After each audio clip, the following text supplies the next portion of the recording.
오늘 하나님 주시는 말씀은 마태복음 28장 5절 말씀부터 7절까지 보겠습니다. 저와 여러분이 함께 읽겠습니다. 천사가 여자들에게 말하여 이르되 너희는 무서워하지 말라.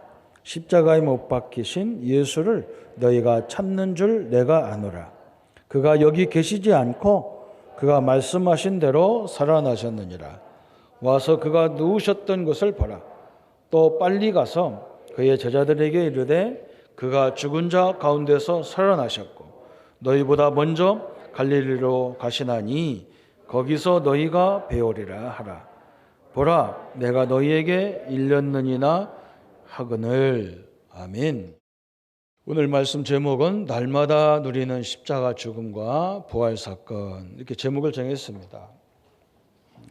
지금 세상에 우리나라만 뿐만 아니라 전 세계가 코로나19라는 보이지도 않는 이 바이러스 때문에 사람들이 이렇게 긴장하고 거리를 두고 또 예배도 못 드릴 정도로 이런 아이러니컬한 일들이 벌어지고 있습니다. 눈에 보이는 것만 추구하는 인간에게 눈에 보이지 않는 것이 얼마나 무섭다는 걸 설명하고 있습니다. 참 우리가 감사할 것을 눈에 보이지 않는 것을 알면 감사거리가 너무 많잖아요, 사실. 밥 3끼를 안 먹고 일주일을 안 먹고 어떤 사람은 40일 안 먹어도 안 죽습니다. 근데 우리가 늘 들이키는 숨 쉬고 있는 공기는 5분만 안 마셔도 죽습니다. 그런데 우리는 거기에 감사한 적이 없거든요. 그죠? 그냥 내게 잘 된 것만 감사하지 한 번도 산소 공기를 잘 마시게 해달라고 기도도 안 했는데 하나님은 여전히 우리에게 그걸 주시고 계십니다. 또 눈에 보이지 않는, 그죠?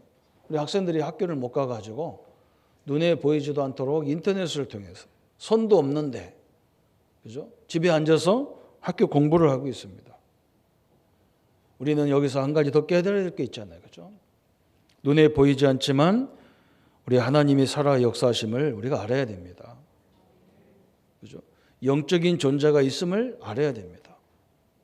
그런데 이 부분을 놓치면 우리 인간은요, 무능하게 그지없는 거예요. 여러분 알다시피 이 코로나 이것 때문에요, 그 막강한 군사력으로도 해결이 안 돼요. 그 엄청난 경제 가지고도 해결이 안 돼요. 전 세계 대학이 얼마 많고 연구소가 얼마나 많습니까? 그걸로도 해결이 안 돼요. 그런 엄청난 것을 우리가 보고 있잖아요. 우리 오늘 부활주일인데 우리 예수님이 부활하지 않았다면 우리는요, 기독교 믿을 필요가 없어요. 우리 기독교의 가장 중요한 핵심 중에 핵심 신앙이 있다면 뭐냐? 부활신앙이에요.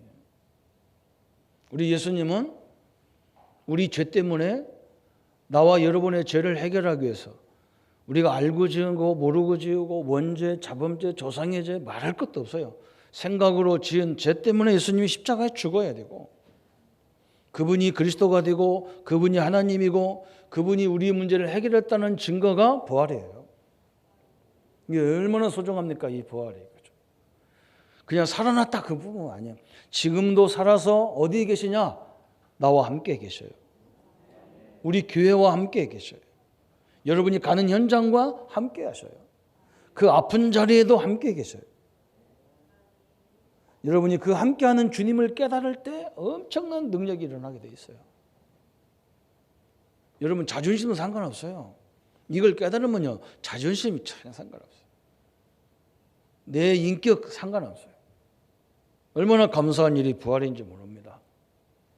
그래서 사람들은 그걸 모르니까, 그죠? 뭐 부활주일 안 돼도 뭐 안 지켜도 되지, 이런 식이라. 불신자들은 그렇잖아요, 그죠? 우리는 그럴 수가 없어요. 그래서 우리 성도님들이 오늘 서론으로 먼저 알 것이 있습니다. 왜 예수님이 십자가에 죽어야 되고 왜 부활해야 되느냐? 첫 번째 우리가 먼저 알 것은 인간이 해결할 수 없는 근본 문제가 있습니다. 그 문제가 여러분 다 알다시피 로마서 3장 23절에 죄로 인해서 오는 저주와 재앙이에요. 어떤 죄든지 반드시 보응이 있어요. 그 저주가 있어요. 이것을 해결할 수 없어요, 인간이. 또 두 번째는 사단의 역사를 막을 수가 없어요. 또 세 번째는 뭐가 없냐? 지옥의 세력에서 우리가 벗어날 수가 없어요. 지옥 가지도 않았는데 지금 막 지옥 같잖아요.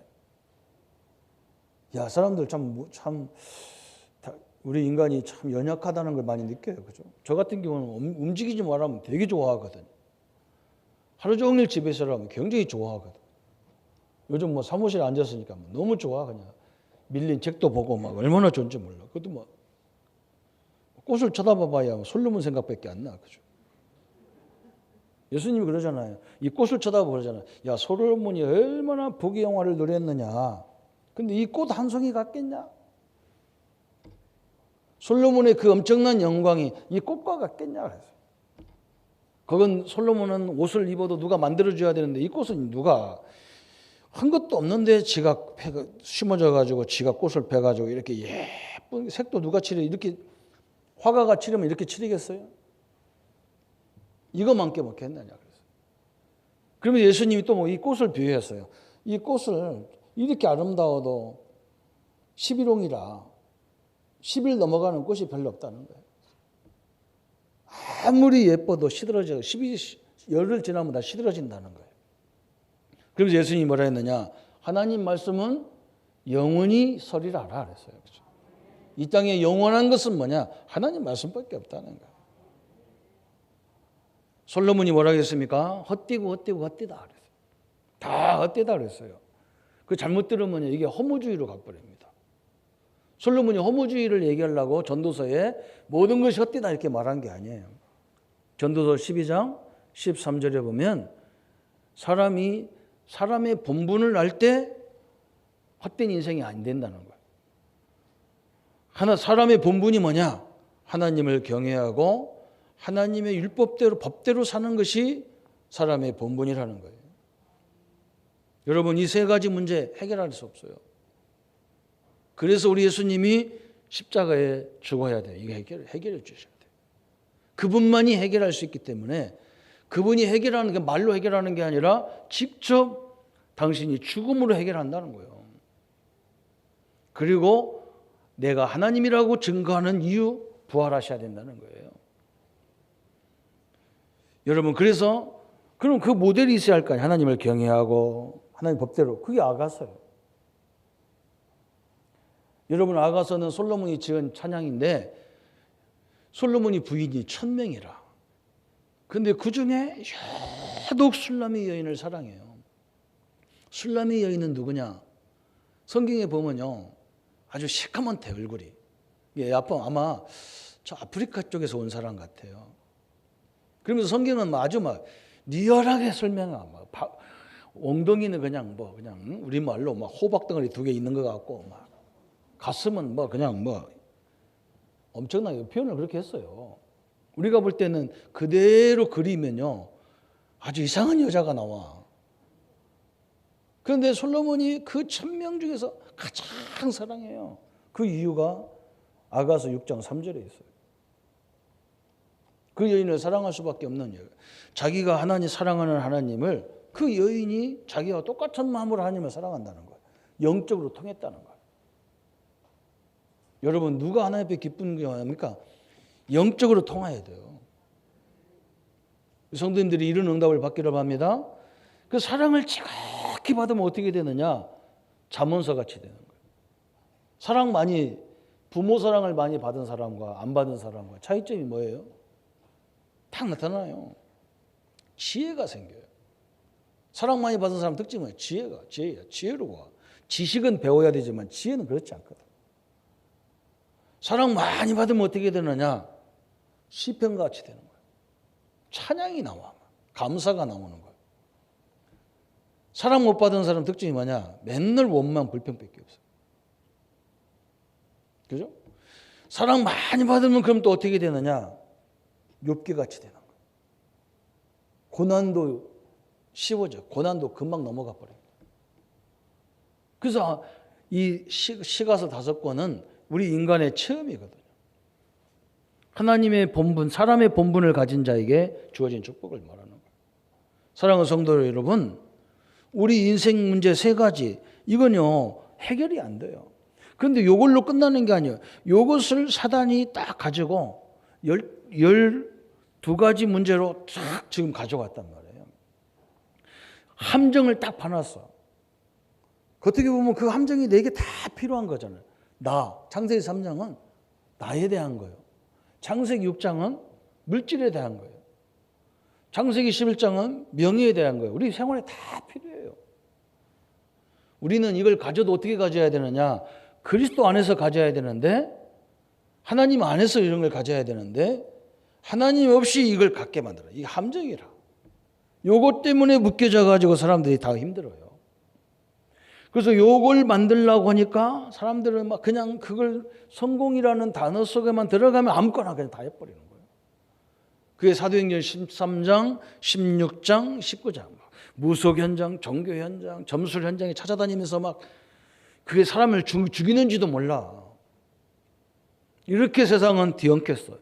그래서 올무 6가지에 다 묶여져서 마귀의 자녀로, 또 그래서 자기 자녀니까 당연히 우상을 섬겨야 되고, 섬기다 보니까 정신 문제가 오고 육신 문제가 오고 내세 문제가 오고 후손 문제가 다 와버린 거예요. 이 12가지 딱 문제에서 벗어날 수가 없어요. 그래서 사람들은 이걸 찾으려고, 이걸 해결해 보려고 사람의 방법, 하나님의 방법 2가지가 나와 있는 거예요. 사람들은 이걸 찾아보려고, 이걸 해결해 보려고 종교를 가져오고, 많은 종교들이 거기서 나온 거예요. 불교도 그러잖아요. 왜 사람이 죽지? 왜 사람이 병들지? 왜 사람이 기뻐하지? 왜 사람이 싸웠었지? 도대체 뭘 이유일까?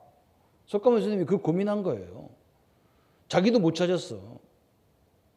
그래서 우리 보고 찾아보라는 거예요. 사람들 보고. 그게 불교예요. 그게 종교거든요. 또 선행으로 막 바르게 우리가 악하게 살아서 그래. 좋은 일 많이 베풀어가며 살면 되겠지. 그죠? 또 사람들이 만드는 방법 3번째는 뭐냐? 열심히 공부하면 되겠지. 지식이 없어서 그래. 막 철학으로 막 공부하는 거예요. 또 뭐라 했느냐? 과학이 없어서 그래. 과학을 만들어 놓고, 그게 사람들의 방법이었어요. 하나님의 방법은 간단합니다. 처음부터 얘기했어요. 아담이 죄를 짓자마자 하나님 뭐라 하냐? 아담 보고 왜 그러냐 저랬냐 시비 걸지 않았어. 따지지도 않아요. 왜 그러냐? 이 영적으로 보이지 않는 세력으로 와서 아담을 건드리니까 당연히 넘어질 수밖에 없어. 그러니까 예수님이 하나님이 뭐라 하냐? 아담이 죄를 짓자마자 사단의 머리를 박살내겠다 그랬어요. 여러분, 이 언약을 붙잡아야 돼요. 우리의 힘으로 이 존재들을 이길 수 없으니까 하나님이 직접 그 존재의 사단의 머리를 박살내겠다는 거예요. 하나님의 방법이 그거예요. 그래서 그걸 직접 보여주셨단 말이에요. 그게 창세기 6장 14절에 사람들이 다 타락을 해가지고 하나님을 섬기지 않고 자꾸 세상을 섬기니까 하나님은 물로 재앙을 줘버리는 거예요. 이 코로나하고는 비교가 안 되잖아요. 싹 인류를 그냥 홍수로 다 없애버려요. 그런데 노아에게 하나님의 은혜를 받아가지고 노아에게 너는 방주를 만들라는 거예요. 누구를 위해서? 하나님을 위해서가 아니라 너를 위해서 방주를 만들고 네 후손을 위해서 방주를 만들고 모든 생명을 위해서 방주를 만들어라 그랬어요. 방주를 다 완성하는 날 하나님이 이제 비를 내리기 시작해서 전 인류를 다 죽이는 거예요. 그때 방주 안에 들어온 존재들만 다 구원받았어요. 이게 하나님 직접 보여주신 사건이에요. 인간을 또 잊어버리니까 출애굽을 이스라엘 백성들을 애굽에다 갖다 놓고 400년 동안 고통을 막 줘가지고 하나님을 찾게 만들어요. 그런데 빠져나올 수가 없어. 언제 나왔냐? 6월절 어린 양의 피를 바르는 날 빠져나왔어요. 사랑하는 우리가 복음을 가졌다는 것이 이 부활의 역사를 믿는다는 것이 축복 중에 축복입니다. 오늘 인터넷에서 예배 보는 성도님들도 이 언약을 딱 붙잡으세요. 우리가 조심도 해야 되지만요, 하나님이 보호하심이 없으면 안 돼요. 마스크 꼈다고 하면 바이러스가 안 들어가겠습니까? 어떤 사람이 그러더라고요. 우리 몸에 열린 구멍들이 있잖아요. 그죠? 입구멍, 콧구멍, 귓구멍. 또 어디 있어요? 저 뒷구멍도 있잖아요. 그죠? 사실은요, 화장실 나오면서 손 닦으면 안 된대요. 들어가기 전에 닦아야 된대. 여기 묻어있는 걸로 이렇게 할 때 다 들어간대. 여러분, 하나님이 지켜야 살아요. 참 우리도 최소한의 방법을 하지만요, 진짜 역사는 하나님이 지켜야 돼요. 절대로 우리 힘으로 할 수 없습니다. 오늘 하나님의 방법을 딱 믿기를 축원합니다. 그저 포로로 끌려가고 문제 속에 다 있어도요, 이스라엘 백성들에게 하나님 주신 말씀이 뭐냐? 이사야 7장 14를 줬다니까요. 그 문제 속에, 그 갈등 속에 있지만 하나님이 함께 한다는 거예요. 그걸 믿으라는 거예요. 이사야 7장 14절을 믿으라는 거예요. 그죠? 포로에 끌려간 백성들에게 하나님 함께 했다니까요. 여러분이 어디에 가든지 임마누엘 축복을 누리지 않으면 불안해서 못 살게 되어 있는 거예요, 사실은. 이 축복으로 하나님의 응답을 누리시기를 축원합니다. 그죠? 그래서 첫 번째 우리가 생각할 것이 뭐냐? 하나님이 주신 유일한 해답이 그리스도라는 것을 늘 붙잡아야 돼요. 이 엄청난 세 가지 문제, 근본 문제, 죄 문제, 사단 문제, 지옥 문제, 거기서 온 12가지 문제, 이걸 해결하는 길은 오직 그리스도라는 거예요. 그리스도. 그래서 요한복음 14장 6절에 예수님이 막 이건 진짜 많이 할 수 있는 말, 사기꾼이 하는 말이 있어요. 그게 뭐냐? 내가 하나님이다. 내가 길이다. 그래서 예수님이 진짜 많이 할 수 있는 말이에요.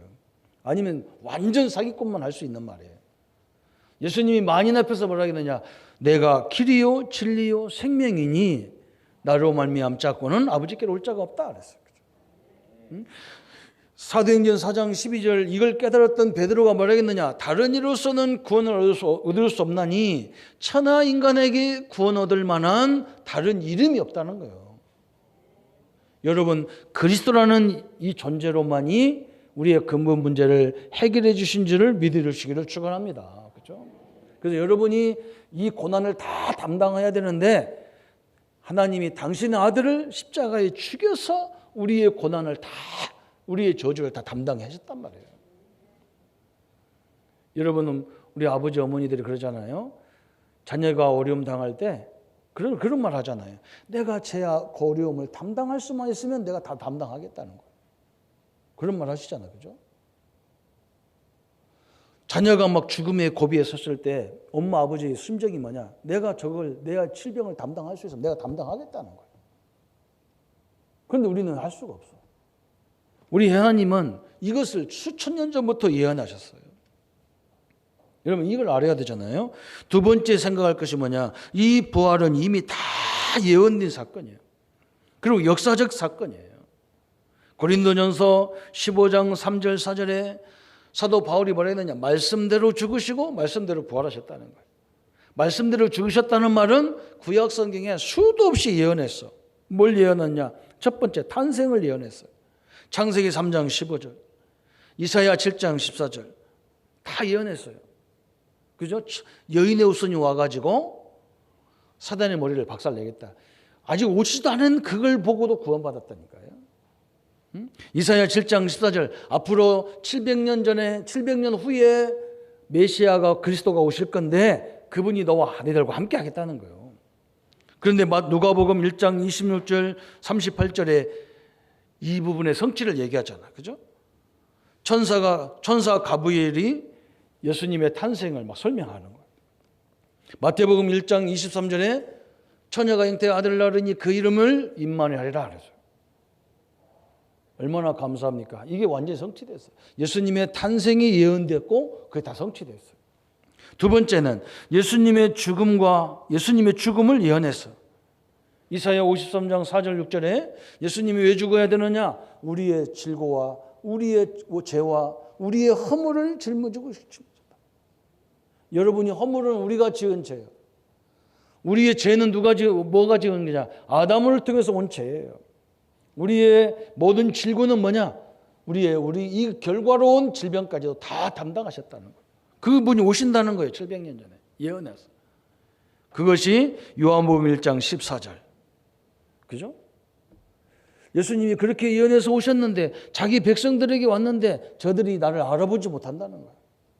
참 너무나 참 불행한 일이죠. 고린도전서 15장 3절 5절에 그분이 말씀대로 죽으시고 말씀대로 탄생하시고 말씀대로 부활하셨다 그랬어요. 여러분, 예수님의 탄생도 예언하셨고 예수님의 죽음도 예언하셨고 심지어 예수님의 부활도 예언했어요. 시편 16편 11절에 보면요, 주께서 내 영혼을 수울에 버리지 아니하시며, 이 말은 뭐냐, 하나님께서 예수님의 이 영혼을 수울, 지옥에 버리지 않는다는 거예요. 주의 거룩한 자를 멸망시키지 않으시면 주께서 저 지옥에다 버리지 않는다는 거예요. 그 말은 뭐냐, 예수님을 다시 부활한다는 거예요. 이걸 예언했는데 마태복음 8장 오늘 9절에 우리가 말씀을 읽었잖아요. 그죠? 예수께서 그들을 만나 이르시되 평안하냐 하시거늘 여자들이 나아가 그 발을 붙들고 경배하니. 죽은 줄 알았는데 예수님이 부활하셔가지고 지금 예수님 옆에 시체에 지금 기름을 바르러 온 사람들에게 나타나셔서 평안하냐, 얼마나 놀랬겠어요. 요한복음 20장 11절 14절에 보면 예수님의 제자들 베드로를 비롯해서 제자들이 예수님이 죽고 십자가에 죽으니까 이제 끝났다 해가지고 저 자기들 본업으로 찾아가서 저 갈릴리 호수에 가가지고 고기를 잡고 있는 거예요. 예수님이 와가지고 거기 나타났는데도 알아보지 못하는 거예요. 많이 잡았냐. 그 음성을 듣고 이 제자들이 깨닫잖아. 아, 예수님이 살아계시고. 아무도 누구냐고 물어보지도 않아. 왜? 자기들 안 믿었는데 예수님 진짜 부활하셨거든요. 여러분, 성경은 약속과 그 약속이 성취되어 있어요. 구약은 약속이에요. 신약은 뭐냐? 그 약속이 다 성취됐어요. 그래서 우리는 사실적으로 하나님을 믿는 거예요. 일부 예배도 제가 잠깐 설명했다니까요. 기독교 국가와 기독교 역사가 깊지 않은 나라들, 불교 이런 나라가 깊은 나라의 특징이 뭐냐? 기독교는 철저히 약속의 종교예요. 그래서 신용사회란 말이에요. 신용사회. 그래서 뭘 해도 신용이 있냐 없냐, 이 사람이 약속을 잘 지키냐 안 지키냐, 그걸로 모든 걸 판단을 해서 돈도 빌려주고 다 해요. 근데 불교국가 이런 데는 뭐 특징이 뭐냐? 담보국가예요. 내 말을 못 알아도 내 마음을 절대 안 믿어. 그래서 보증인을 세워야 되는데 한 사람 갖고도 안 돼. 최소한 2사람 이상을 세워야 돼. 이런 게 이게 완전 달라요. 우리 하나님은요, 철저히 약속의 하나님이에요. 우리 렘넌트들이요, 여러분 약속을 지키고 안 지키고 이게 여러분 나름대로 하면 되는데 앞으로 이게 얼마나 중요한지 모릅니다. 앞으로 우리나라도 전 세계가 약속이 지키냐 안 지키냐, 여기로 신용 관계로 모든 걸 다 하게 돼 있어요. 한 번 약속한 건 절대로 하면 안 돼요. 하나님 보세요. 절대로 하나님 말씀을 보면서 깜짝깜짝 놀랄 때가 많다니까. 그 말씀 약속대로 다 성취해 나가요. 그래서 탄생, 죽음, 부활, 또 네 번째는 뭐냐? 예수님의 그리스도의 승천. 그죠? 분명히 그냥 이 땅에 오셔서 부활하신 다음에 뭐냐? 승천하신다고 설명해서 이사야 66장 18절에 내가 그들의 행위와 사상을 아노라. 때가 이르면 먼 나라와 언어가 다른 민족들을 모으리니 그들이 나의 영광을 다 보겠다는 거예요. 예수님이 승천하는 걸 다 보겠다는 거예요. 그런데 사도행전 1장 9절에 그랬잖아요. 사도행전 1장 9절에 8절에 우리가 그 유명한 말씀 하셨잖아요. 그죠? 오직 성령이 너에게 임하시면 너희가 예루살렘, 유대, 사마리아 땅까지 이르러 내 증인이 되리라 해놓고 9절에 보면요, 어마어마한 하나님의 역사를 했어요. 너희들이 그 역사, 그 성령의 그 예수님의 부활의 승천의 역사를 다 보여주고 계셔 하나님께서. 사도행전 1장 9절에 설명하잖아요. 이 말씀을 마치시고 그들이 번원대에 올려 가시니 구름이 그를 가리워 보이지 않게 하더라. 그래서 제자들은 다 봤어요. 예수님이 딱 승천한 걸 다 봤다니까. 그래서 또 네 번째, 다섯 번째는 뭘 예언했냐? 그리스도가 다시 오실 것도 다 예언했었어요. 사도행전 1장 10절부터 11절까지. 그죠? 그래서 우리는 이 땅의 많은 종교 지도자들이 자기가 그리스도라는데 우리는 그거 안 믿는 거예요. 왜 그러냐? 그 사람이 죽지도 않았고, 그 사람이 부활도 안 했고, 그죠? 또 그분이 승천하지도 않았고, 그거 본 사람도 없어요. 또 앞으로 재림도 뭐라 했느냐? 하늘로, 사도행전 1장 10절 11절에 하늘로 가신 이 예수를 하늘로 가심을 본 그대로 오시리라 그랬어요. 여러분 성도 하나님 말씀을 믿기를 바랍니다. 그죠? 갈 때도 예수님이 하늘에 성천에 올라가셨는데 오실 때도 그렇게 오신다는 거예요.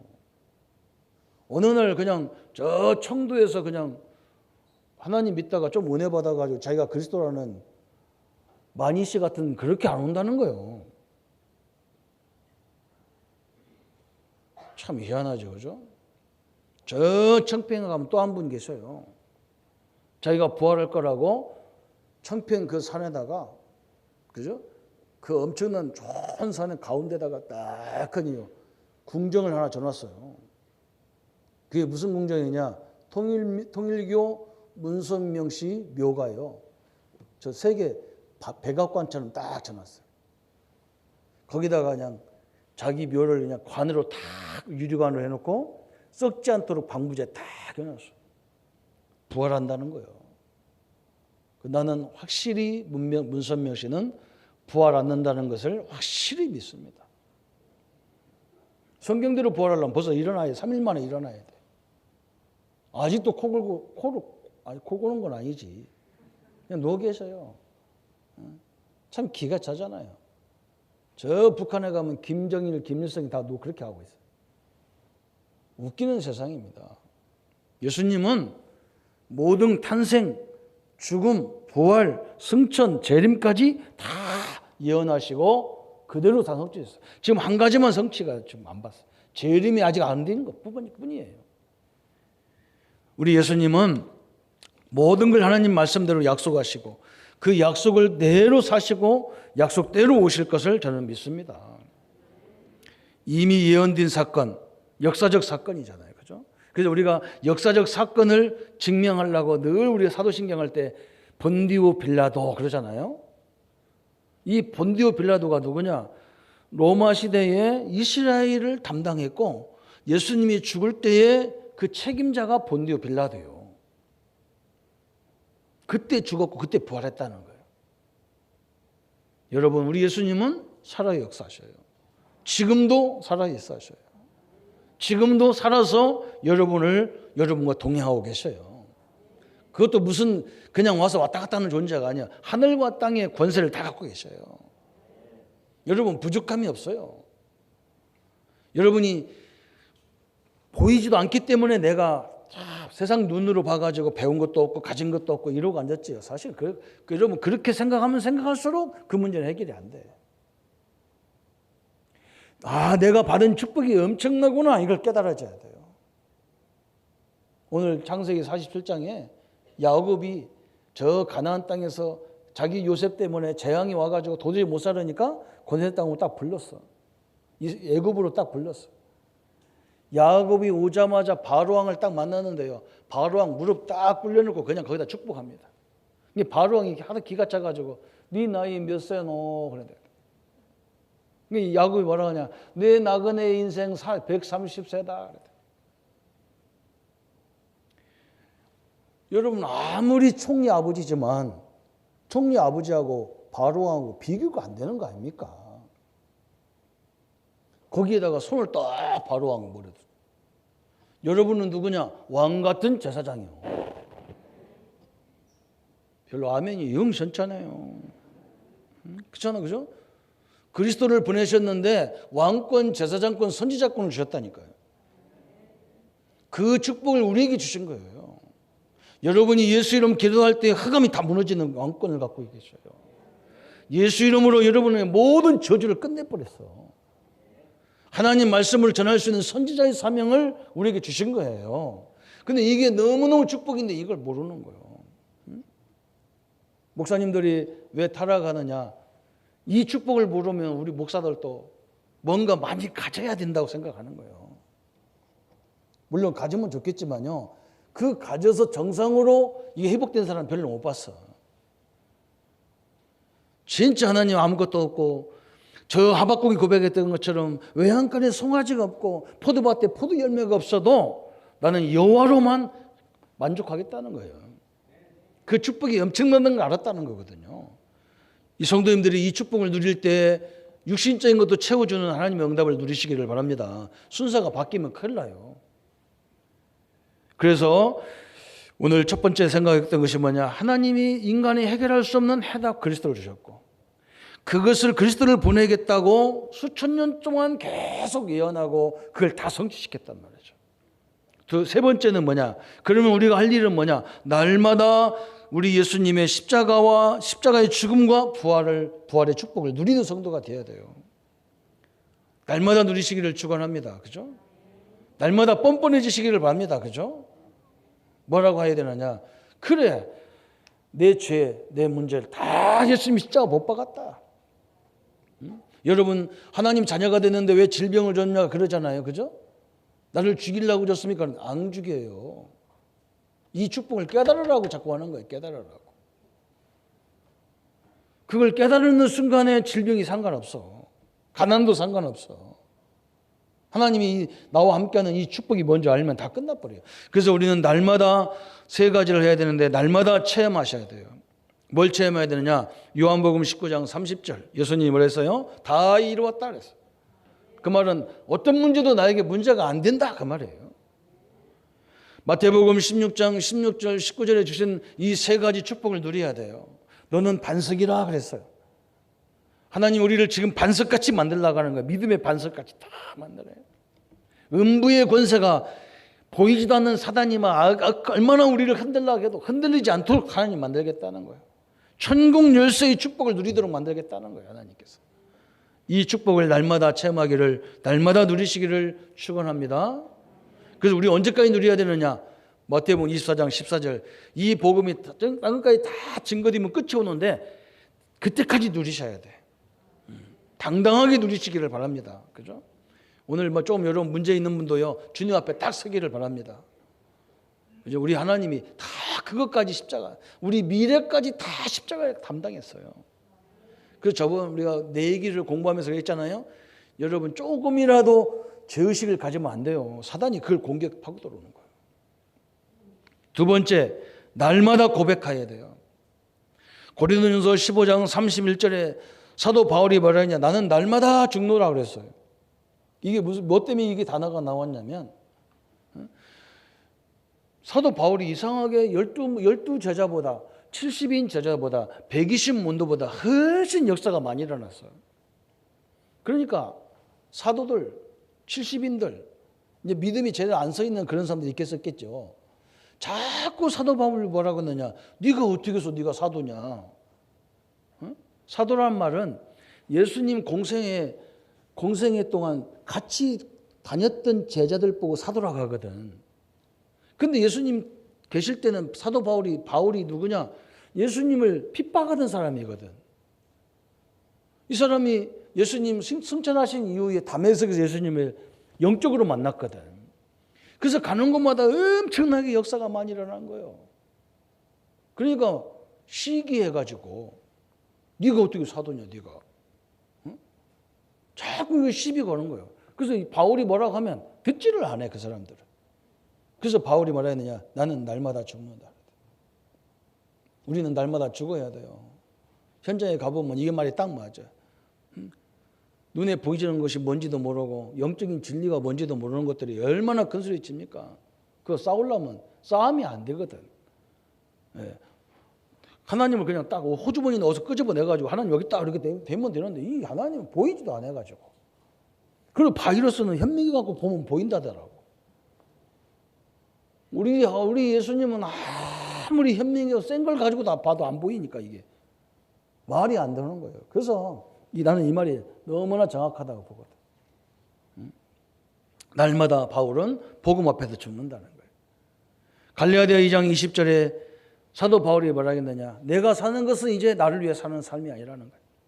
내 안에 있는 그리스도, 그죠? 그분의 방향, 그분의 목표가 나의 목표로 살겠다는 거예요. 그것이 축복이거든.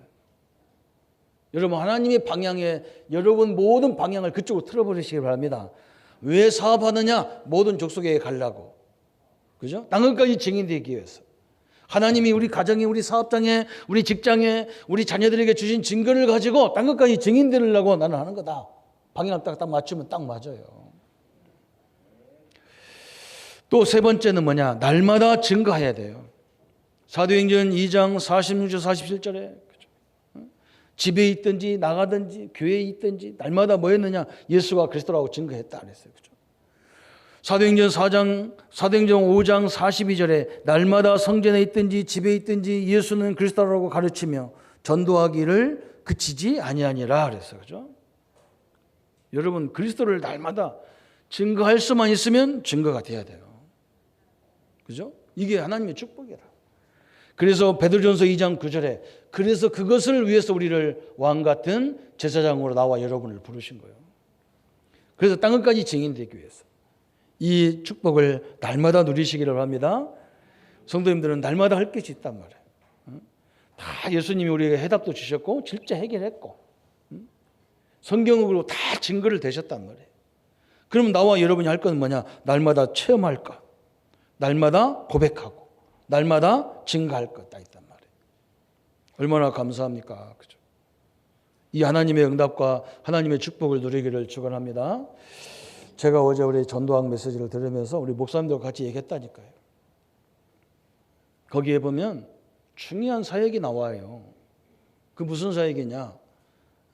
사도 바울이 현장에 갈 때 디모데 신라를 데리고 갔단 말이에요. 그런데 로마 사람들은 누구를 죽이려고 하냐? 로마 군인들, 유대인들은 바울만 죽이려고 하는 거예요.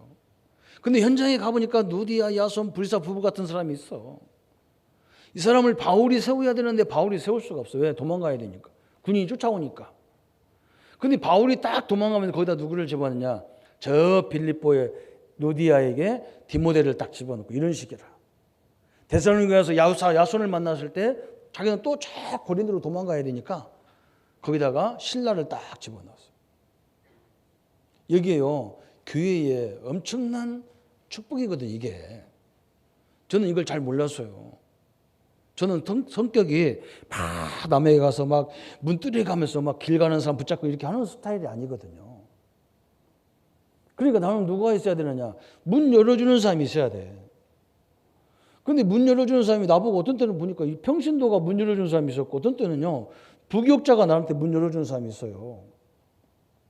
그래서 내가 하다 보니까 꼭 저 사람이 여기 가세요 그러면 가고 저기 가세요 가고 내가 목사 내가 직분상 내가 우회인데 저 사람 양육 좀 해라 그러면 가고 여기 가라 그러면 가고 그러다 보면 내가 종 같아. 그 기분이 하면서도 기분이 나쁘더라고. 근데 지금도 참 감사한 것이 부모 갈 때 그때 만난 그런 역할을 하는 분이 최신학 목사인데 그분이 막 어디 가서 전도문 열어놓고 나보고 가서 막 하라는 거예요. 그래서 내가 가서 막 그 사람들 잘 양육해서 일꾼 세워놓으니까 나중에 가만히 보고 집사님, 전도사님 보니까 우리 그때는 전도사니까 전도사님 보니까 전도사님이 기분이 조금 안 좋아. 왜 안 좋냐?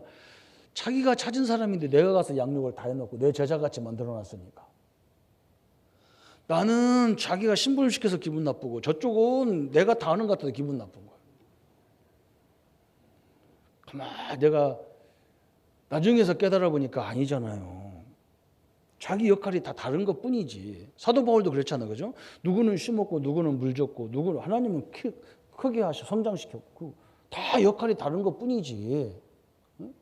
누가 했다는 것도 아니잖아요, 그죠? 여러분 저는 교회를 보면서 그걸 많이 느껴요. 우리 교회는요 영업을 잘한 분이 많이 있어요.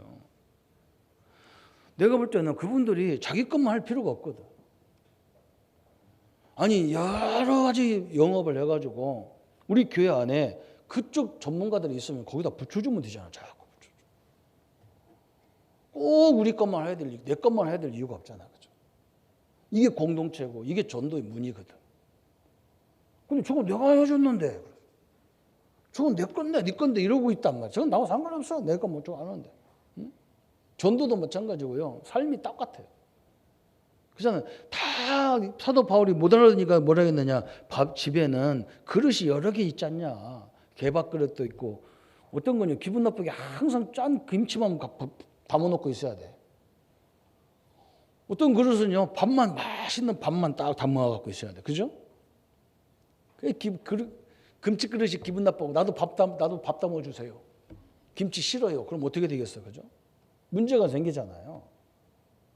다 필요했는데 그걸 못 보는 거예요. 우리 성도님들이 오늘 부활절 아침에 이 부분을 좀 확 열었으면 좋겠다.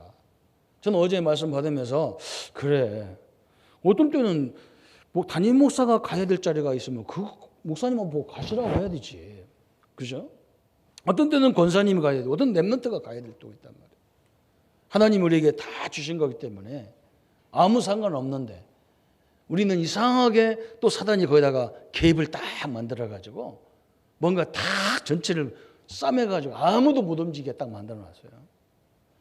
오늘 이 흑암 세력까지 무너지는 날이 되기를 축원합니다. 그죠? 오늘 꼭 잊지 마시기 바랍니다. 우리 인생의 모든 문제를 해결할 답은 그리스도다는 거예요. 그분이 다 예언하신 것을 믿으셔야 되고 우리는 뭐 해야 되느냐? 그분을 날마다 그 십자가와 부활을 누리는 성도님이 되어야 돼요. 그래서 이제 우리는 뭐 해야 되느냐? 마지막 결론이 부활하신 주님의 최고 명령을 최고의 응답으로 누릴 줄 알아야 돼요. 마태복음 28장 16절 20절에 우리 예수님이 뭐라 했느냐? 모든 족속으로 제자 삼으라 했어요. 이제 우리 현장에 가면 내게 맡긴 영혼도 우리 자녀들에게 이 축복을 누리는 제자로 세우고 마가복음 16장에는 뭐라 했느냐? 영적 문제가 있어서 이 축복을 못 알아듣는 사람에게 가서 내 이름으로 귀신을 쫓아내주라 그랬어요. 치유해주라 그런 거예요. 치유의 응답. 누가복음 24장 13절 15절에 이 하나님이 함께함을 못 누리면 낙심하기 그지 없어요. 제자들이 예수님이 죽음을 보고요. 이제는 우리 끝났다 하고 낙심에 내려가는데 엠마오로 가는데 예수님이 찾아오셨어요. 그래서 예수님이 툭 쳐가면서 야 이놈들아 왜 나를 못 믿어? 그런 말 하지 않았어요. 너희들이 저기 누가 부활했다는 말 들었냐? 그 말 못 알아들었어요. 부활을 어떻게 해? 예수님 하는 말도 못 알아들었어요. 그럼 얼마나 기분 나쁘고 우리 같은 거 뒤통수 한번 탁 때려가면서 내가 부활했다 그러고 딱 나타나면 될 건데 예수님이 그렇게 안 했어요. 낙심한 자에게 찾아오셔서 손을 내밀어 주셨어요. 격려해 주셨어요. 힘을 주셨어요. 또 요한복음 21장에 설명했잖아요. 그죠?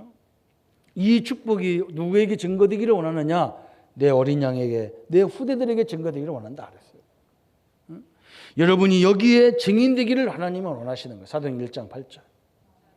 이게 우리의 누림이 되어야 되고 이게 우리의 주님의 명령이었고 이 주님의 응답이었어요. 이 응답 속에서 하나님의 영광과 부활의 능력을 날마다 누리시기를 예수 그리스도 이름으로 축복합니다. 우리 한번 말씀 붙잡고 같이 기도하겠습니다. 하나님 아버지 너무나 감사합니다. 우리 인생에 우리 인간의 어떤 문제도 어떤 것을 가지고도 해결할 수 없는 이 세 가지 저주로 온 12가지 문제, 인간들이 그걸 해결해 보려고 갖가지 종교를 만들고 선행으로 철학으로 과학으로 해보지만 해결할 수 없는 방법이었고 하나님은 처음부터 우리에게 이 엄청난 방법을 주셔서 우리에게 영원한 해답이신 그리스도를 주셨고 그 예언을 끊임없이 수천 년 동안 예언하시고 그 말씀 모든 것들까지도 세밀하게 다 성취시키신 그리스도의 능력을 믿습니다. 이제 우리가 날마다 이 그리스도를 이 부활을 체험하게 하시고 이 부활의 능력을 고백해 하시고 날마다 이 그리스도를 증거하는 삶이 되어져서 모든 족속으로 제자 삼고 이것을 못 누리는 사람을 치유해 주고 이 알아도 낙심한 자에게 힘을 줄 수 있는 하나님의 응답의 성도들로 새롭게 출발할 수 있도록 주님이 역사에 주옵소서.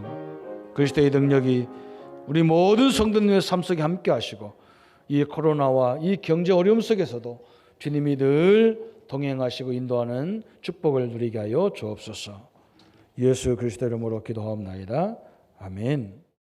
모든 문제 해결하신 우리 주 예수 그리스도의 크신 은혜와 하나님의 지극하신 사랑하심과 성령님의 영원히 함께 하심이 날마다 그리스도의 십자가의 모든 문제 해결되신 그 축복을 누리고 부활의 능력을 누릴 우리 모든 성도님들과 우리 렘넌트들과 우리 성도님들 가정과 직장 산업 현장 위에 지금부터 영원토록 함께 할지어다. 아멘.